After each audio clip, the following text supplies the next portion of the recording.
When dividing and transplanting your perennials, a key time is to do this in early spring. You want to separate and divide and spread out all of those various types of flowers that you love.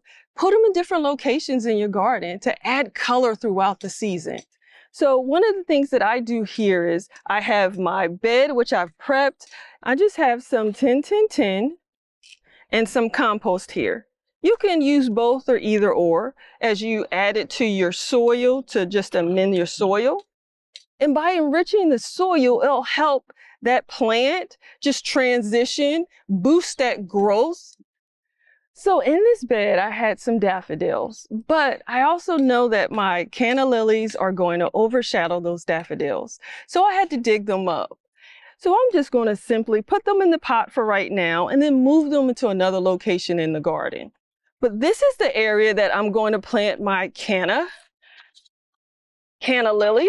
And I have this nice clunk of lilies here. This whole section has to get moved. So over here, I've already dug these up.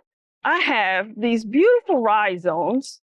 And typically I'll have to separate them. I can pull them apart with my hands, or I can use a fork and pry them apart. Let's see. Oh, there we go. Separate those just like so.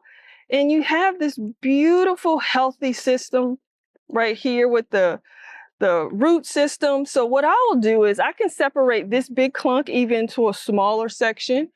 But what I'm going to do is dig down in here and just place it anywhere between 1 to 2 to 2 to 3 inches below the soil.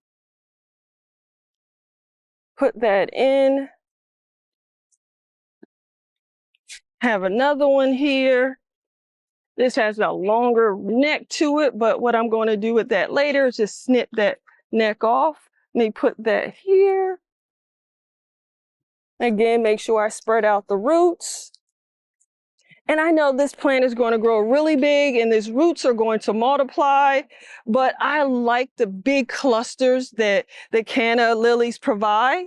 And once I do that, I'm going to cover that up. And the key thing is I have to make sure that I water this in consistently, because you want them to not die from the shock or the stress.